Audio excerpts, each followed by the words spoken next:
as I said right at the outset, it is India which is responding. The original escalation was by Pakistan on the 22nd of April. We are the ones who are responding to that escalation.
The action that was taken yesterday morning. And again, I would like to emphasize that the action was restrained. It was directed towards non-civilian, non-military targets and confined to terrorist camps. And again, as we have been saying since yesterday, any further action by Pakistan, some of which we are seeing today, is nothing but escalation by Pakistan now, once again, and will be responded to and is being responded to appropriately. One point that I wanted to also address was the allegations to the targeting of a dam, the Neelam Jhelum project in Pakistan-occupied Kashmir. I want to say that this is an absolute and complete fabrication and a blatant lie. India has targeted only and only terrorist infrastructure, and the details of that terrorist infrastructure, together with the locations, were shared with you yesterday by Colonel Qureshi and Wing Commander Singh. I should note that if this kind of a claim is a pretext for targeting Indian infrastructure of a similar nature, Pakistan will be entirely responsible for the consequences that will undoubtedly follow. Finally, I want to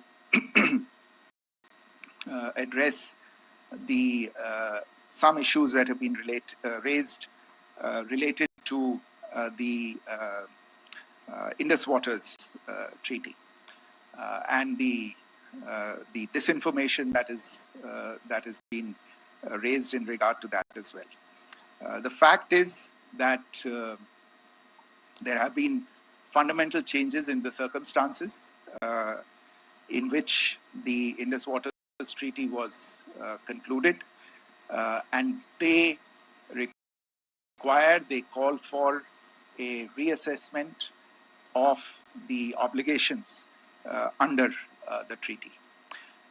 Over the last year and a half to 2 years, India has been in communication with the government of Pakistan. We've sent several notices to them requesting for negotiations to discuss modification of the treaty. India has, for 6+ decades now,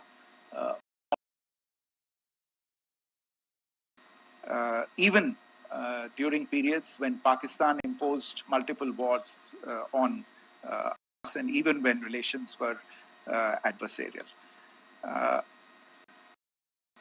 Pakistan is the one that has been acting in violation of the treaty, deliberately creating legal roadblocks in India exercising its legitimate rights on the Western rivers.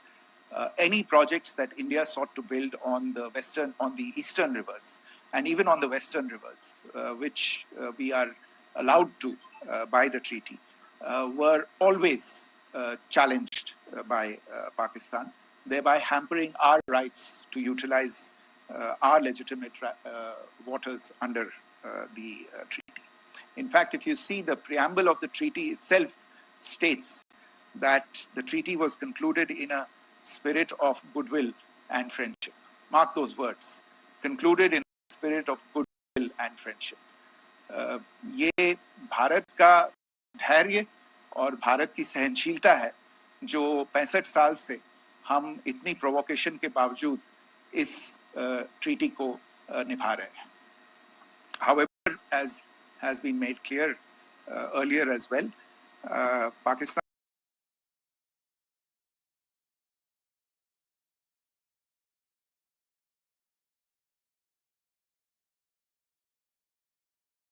responded to our request to enter into negotiations for a reassessment of the obligations under the treaty. A number of conditions have changed.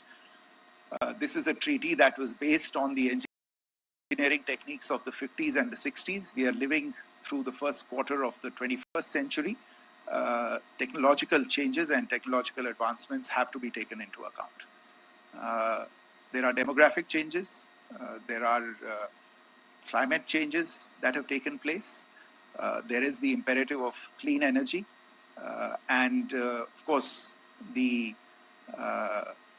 terrorism that Pakistan has wreaked in the state of Jammu and Kashmir itself has hampered India's ability to exercise its rights under the treaty.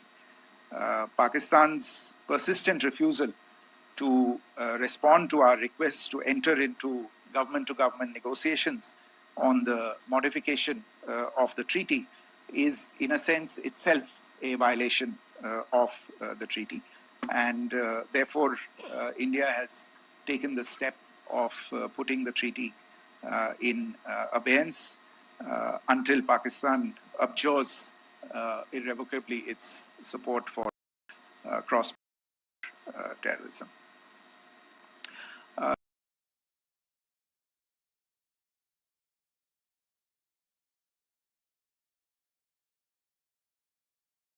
Maybe I'll stop there. I mentioned earlier yesterday as well that this is an evolving situation. I would therefore ask all of you to be considerate and restrained, not be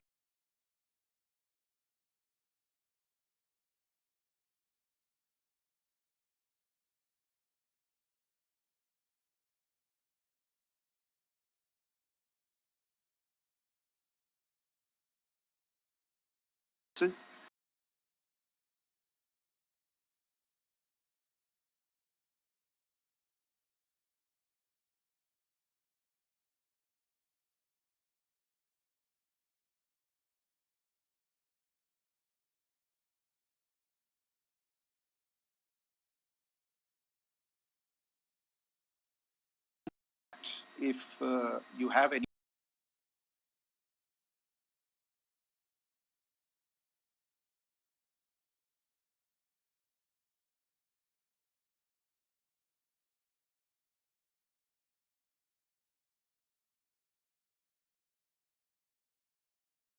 and I'll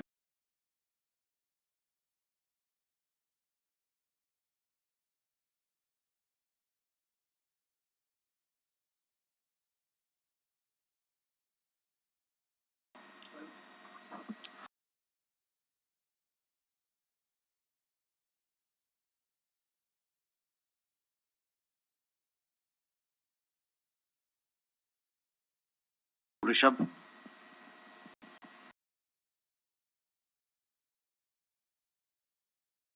Good evening. This is Rishabh from Times Now. I just wanted to understand, as per the press release that has been released earlier today, it says that we have successfully hit at the air defense of Lahore. Does it give our forces a better chances if in case of further escalation? And are there other air defense places as well at strategic location that were targeted? Rishabh, you are violating the first rule that I set out at the end of my remarks. The press release that has been issued by the Ministry of Defense today speaks for itself. It is related to operational matters. It's been released by the Ministry of Defense. As more information becomes available, it will be released at the appropriate time. Once again, please don't go into operational details at this point in time because this is a constantly evolving situation. Yeah, go ahead. Foreign Secretary Smita Sharma, just wanted to ask, the Pakistani Minister Ishaq Dar in an interview has claimed that the national security advisors of India and Pakistan have spoken to each other, if you could confirm or deny, and is complete severance of diplomatic ties with Pakistan also on the table? I have no information with regard to contacts between the two national security advisors. Insofar as diplomatic relations are concerned, you've seen the steps that were announced in response to the following the meeting of the Cabinet Committee on Security on the 23rd of April. There are no further steps that are under consideration at this moment in time. Here. Go ahead.